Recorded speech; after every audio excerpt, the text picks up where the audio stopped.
आप देख रहे हैं देश का विशाल नेटवर्क इंडिया टीवी लाइव, सच्चाई की सही आवाज।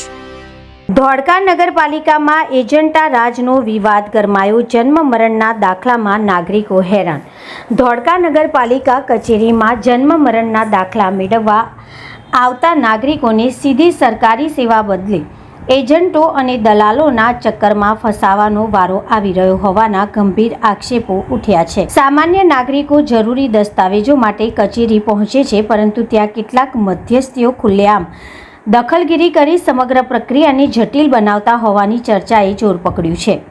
સ્થાનિક સૂત્રોના જણાવ્યા મુજબ નગરપાલિકા પરિસરમાં લાંબા સમયથી કેટલાક એજન્ટો સક્રિય હોવાનું કહેવાય છે, જે નાગરિકોને સીધી કાઉન્ટર સેવા સુધી પહોંચતા અટકાવી તેમના કામો મધ્યસ્થી મારફતે કરાવવાની દિશામાં દબાણ કરતા હોવાના આક્ષેપો પણ ઉઠી રહ્યા છે। આ સમગ્ર સ્થિતિ વચ્ચે તંત્રની ભૂમિકા અને દેખરેખ પર પણ ગંભીર સવાલો ઊભા થયા છે, કારણ કે ખુલ્લેઆમ ચાલતી આ પ્રવૃત્તિ સામે હજુ સુધી અસરકારક કાર્યવાહી ન થતાં લોકોમાં અસંતોષ વધી રહ્યો છે।